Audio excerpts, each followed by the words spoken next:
محمد علی صاحب کا مائک کھولیں.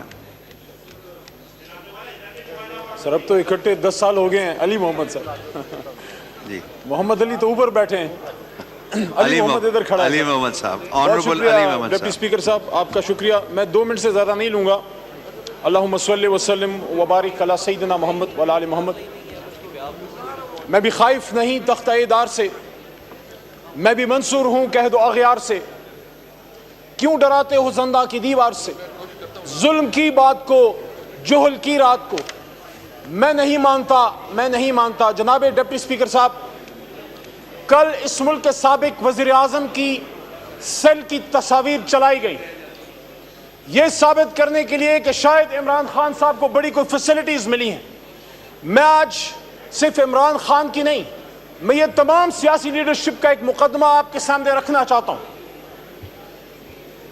ایک ملک کا سابق وزیر اعظم 6x8 کے سیل میں, جہاں یہ اس کی بیڈنگ ہے, یہ سنک لگا ہوا, پیچھے واش روم ہے, اور یہاں اس کی الماری ہے کتابوں کی, اور پیچھے اس کی واش روم کے اس طرف جائے نماز وہاں موجود ہے. کیا یہ کرتے ہیں ہم اپنے ملک کے سابق وزیر اعظم کے ساتھ؟ ایک سابق وزیر اعظم ایک شخصیت نہیں ہوتی. جناب ڈپٹی اسپیکر صاحب, ابھی تھوڑی دیر پہلے محترم بلاول صاحب یہاں تشریف فرما تھے, اور مجھے ان کو دیکھ کے جب میں نے پوائنٹ آف آرڈر سوچ رہا تھا, مجھے وہ ماضی یاد آیا کہ کس طرح وہ اپنی ماں, شہید ماں کی گود میں جیل کے باہر اڈیالہ شاہد تھی وہاں بیٹھا ہوتا تھا. اور اسی طرح ہمارے پختونخوا کے باچا خان یا ولی خان جیل میں پڑے ہوتے تھے. اور اسی طرح میرے اپنے علاقے کے مولانا عزیر گل صاحب, جن کو اسیر مالٹا کہتے ہیں, آج سے 80 سال پہلے بھی یہ کہانی تھی, 100 سال پہلے بھی یہ کہانی تھی. کل بھی نواز شریف کو ہتھ کنڈیاں ڈال کے جہاز میں لے جایا مشرف نے, اور آج عمران خان کے ساتھ یہ ہو رہا ہے.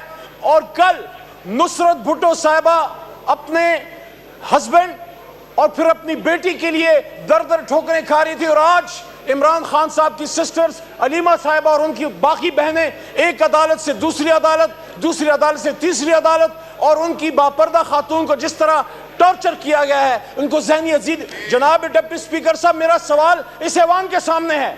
آج پھر ہماری باری ہے, کل خدا نہ خواستہ پھر آپ کی باری ہوگی.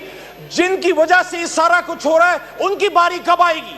میرا یہاں پہ سمپل سا سوال یہ ہے کہ آؤ یہاں پہ بیٹھ کے سوچو کہ یہ جو 25 کروڑ کے لیڈرز کے ساتھ یہ ہو رہا ہے, یہ دنیا نے کل دیکھا ہے کہ پاکستان کے سابق وزیر اعظم کو ایک ڈیتھ سیل کے ٹریپ میں بند کر کے یہ عمران خان کی تصدیق نہیں کی جا رہی. جناب ڈپٹی اسپیکر صاحب, یہ تصدیق اس ایوان کی ہے, یہ تصدیق تمام سیاسی جماعتوں کی ہے, یہ تصدیق 25 کروڑ کی ہے.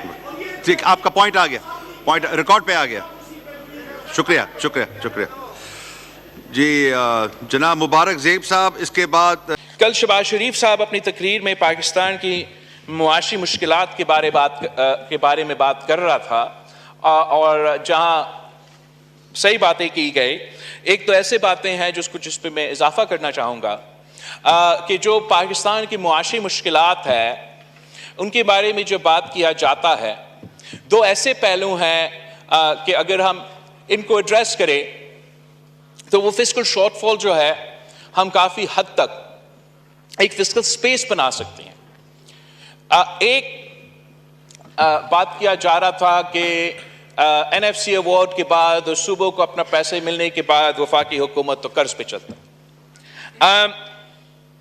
یہ صحیح تو ہوگا, مگر یہ صرف اس لیے نہیں کہ این ایف سی ایوارڈ کے مطابق وہ صوبے کے اپنے حق دے رہے ہیں, وہ اس لیے کہ 18ویں ترمیم کے مطابق جو سٹیپس وفاقی حکومت کو لینے چاہیے تھے وہ نہ میاں صاحب کا 2013 کا 2018 تک کا حکومت میں ہوا, اور نہ 2018 سے لے کے خان صاحب کی حکومت میں یہ ہوا کہ جو 18ویں ترمیم کے مطابق وہ وفاقی وزارتیں جو ڈیوالو ہونا چاہیے تھے 2015 تک وہ ڈیوالو نہیں ہوئے, اور اب ڈبلنگ چل رہا ہے.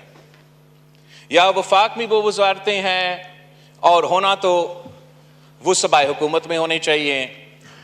وہ وفاق میں جو بیوروکریٹس بیٹھتے ہیں, ود آل ڈیو ریسپیکٹ, وہ ہمیں بھی کہتے ہیں, وہ ان کو بھی کہتے ہیں, انہوں نے خان صاحب کو بھی یہ بتایا تھا کہ ہم تو دیوالیہ ہو چکے ہیں صوبے کی وجہ سے، انہوں نے تو سارا پیسہ لے لیا ہے۔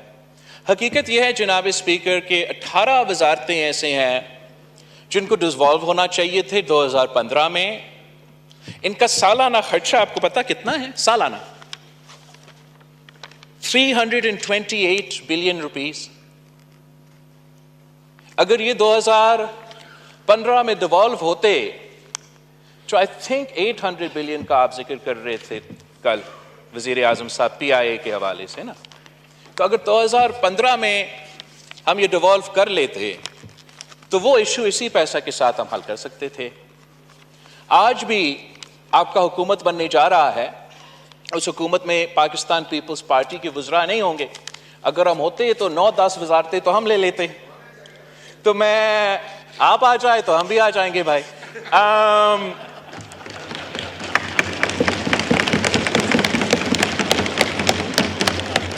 تو جمشید دستی صاحب، یہ کانسٹنٹ کامنٹری اچھا نہیں لگتا نا؟ یو آر سینئر پارلیمنٹیرین، کرنے دیں بات، تو آپ کی باری آئے گی، بات کیجئے۔ تھینک یو جناب اسپیکر۔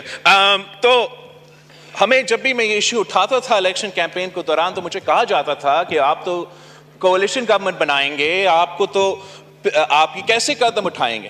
تو اب میرے خیال میں یہ موقع ہے کہ شہباز شریف صاحب یہ انقلابی سٹیپ لے سکتا ہے کہ کچھ ان وزارتیں میں اگر آپ ایک دم سے ختم کر سکتے ہیں تو زبردست، اگر ایک دم سے نہیں تو ایک ٹرانزیشن تو آپ کر سکتے ہیں 1-2 سال میں ان کو ڈیوالو کر کے، جو تھوڑا بہت کوآرڈینیشن وفاق کو ویسے ہی کرنا چاہیے، وہ آپ یہ آئی او سی کیا ہے وزارت انٹر پروونشل کوآرڈینیشن، وہ وزارت وہ کام کر سکتا ہے۔ دوسرا جو میں بہت خوش ہوں شہباز شریف صاحب نے جب کل کہا کہ جو